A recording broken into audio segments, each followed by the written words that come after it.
Thanks so much for being with us here on Atlanta News First Plus. I'm Joylyn Bachran. We continue following the latest with Tropical Storm Debby as it's brought historic flooding to the Georgia coastline. Let me show you some footage captured by our crews a little bit earlier today. This is in the Savannah area.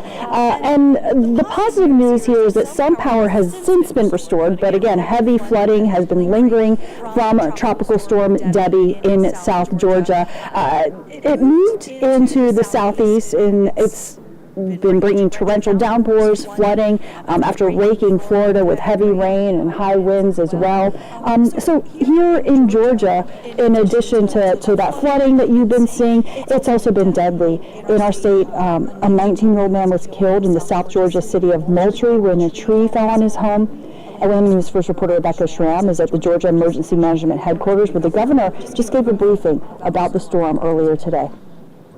Certainly our prayers for our fellow Georgians, our neighbors to the south in Florida and above us in South Carolina that are feeling the effects of this storm like our folks are. At a news conference, Governor Kemp warned those in southeast Georgia and along the coast not to let the end of the storm's first wave lull them to sleep.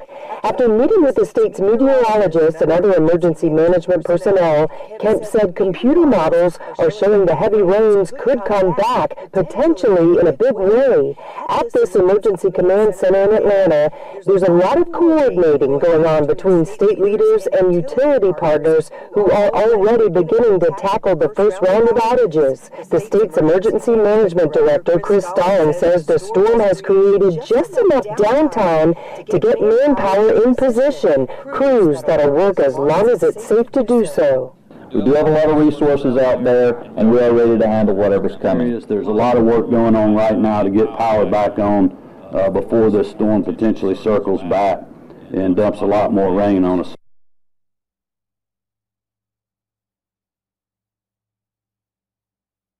And, help is on the way to coastal Georgia, a lot of it coming from here in metro Atlanta, because we've been talking about the damage, and we've already seen down trees and power lines there in coastal parts of our state as well. Let's take a look now inside of Georgia Power's headquarters, because several of our local crews are already in South Georgia from the metro trying to help. Georgia Power's response is in full swing. They wanted to have crews in position so that once the storm moves out, they'll be able to move in and help where needed. Take a look. We got a peek inside Georgia Power's Storm Center. They sent one of their mobile command centers to the Georgia coast to stage just outside the eye of Tropical Storm Debby. We also got a look inside the state's Emergency Management Center, where state agencies and private companies are coordinating disaster support and recovery. The state is under a level 1 activation, meaning those affected by this storm will have full access to state resources. A spokeswoman for Georgia Power tells us team members are closely monitoring the situation. This could end up being an historic amount of rainfall. With heavy rains does come flooding, and so flooding does create a really unique situation with the power grid, but we are prepared to restore the power. We have mobile command centers, we have drones, we have new technology that can switch and change the power where it's out to restore the power quicker than before. Other resources from Metro Atlanta in position include the American Red Cross and the Salvation Army. They'll be ready to assist people who need it for help with their homes and their families. In Atlanta, Rebecca Schramm, Atlanta News First. Thanks so much to Rebecca for that reporting. So here is a look at just some of the damage done by the storm in Valdosta. You can see there are down trees, there are down power lines, a number of power outages as well. Chelsea Downpours has been in Valdosta taking a look at some of the damage that this tropical storm has left behind there. We have seen trees down everywhere across Valdosta. This one is massive and taking up this neighborhood street, taking down power lines and tangling them up along with it. We saw similar scenes across Valdosta and Lowndes County today, but the EMA office says there were no injuries reported. About an hour away in Moultrie, one person died when a pine tree crashed into a home on 13th Avenue. South Georgia bracing for more wind and rain from the tropical storm and possibly more power outages.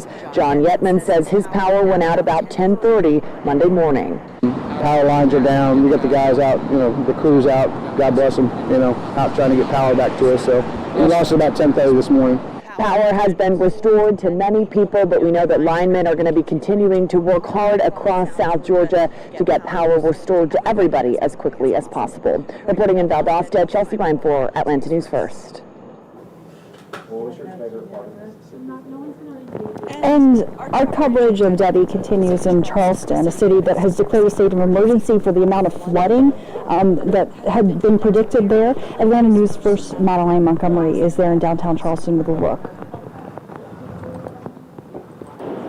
We're standing here at the Battery, a historic seawall in Charleston, and the water has actually been getting so high. It's been coming over this 12-foot seawall here, splashing over the top of it. And this is an area that is known for flooding here in Charleston. That is because this whole part of the city was actually built up of oyster shells way back in the 17 and 1800s. So it's a super low-lying area, very prone to flooding. That's why you're already seeing these road closed signs.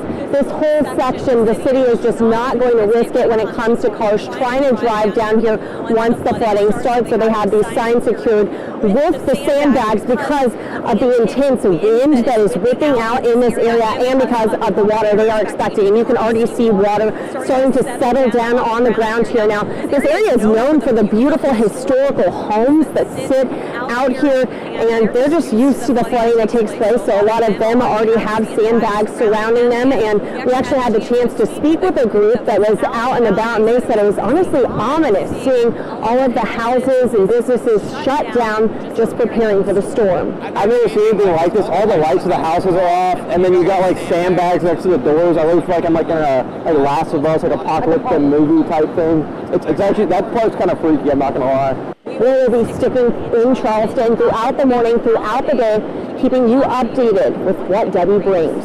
For now, reporting in Charleston, I'm Madeline Montgomery, Atlanta News First.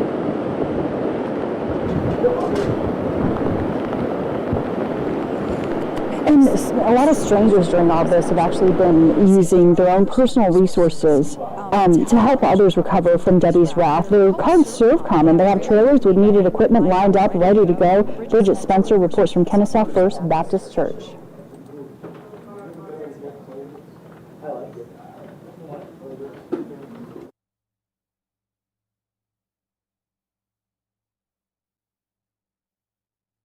Sometimes all someone might need is a simple shower. This shower is fully contained. We don't need power. Michael O'Brien understands that. That's why he founded ServCom, a nonprofit organization that stands out there ready to deploy resources. He also knows he could get that call to come to South Georgia any minute now. Typically, we bring showers, laundry, and food.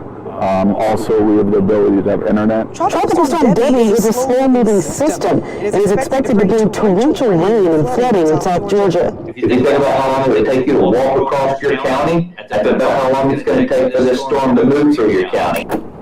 In here, we carry supplies, our water tank. And O'Brien says he is ready to help his neighbors. He's been doing it since 2018. One of the reasons why I do this is if something happened to my own community, there's a lot of people I can call in some favors, and we would have help here immediately. We don't need just teddy bears. A lot of these folks are going to lose some valuable stuff, basic necessities. Georgia Emergency Management and Homeland Security Agency says they are ready to respond as well, with utility crews and other nonprofits ready to help people impacted by Debby. We began pre-positioning resources and allocating stockpile stuff to those counties that we thought were going to be the hardest hit.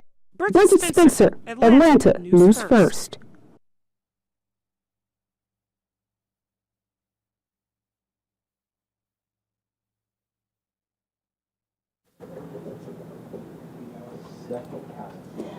And leaving you now with a little more of the footage of what's happened in Savannah, hard hit by this storm. Again, as we've been reporting to you, a state of emergency has been declared, and Debby is bringing historic flooding to Georgia's coast. And in addition to this, Governor Kemp has approved for 2,000 National Guard troops to go to this area and just help with the aftermath of this storm. Here's some footage that was shot just a little bit earlier today. First Alert meteorologist Cutter Martin is there in Savannah bringing you the latest. And our whole team of meteorologists is tracking the latest with this storm. You see very active on the radar. If you want to get the latest, the best thing to do is really download our free mobile news app to get updates sent right to your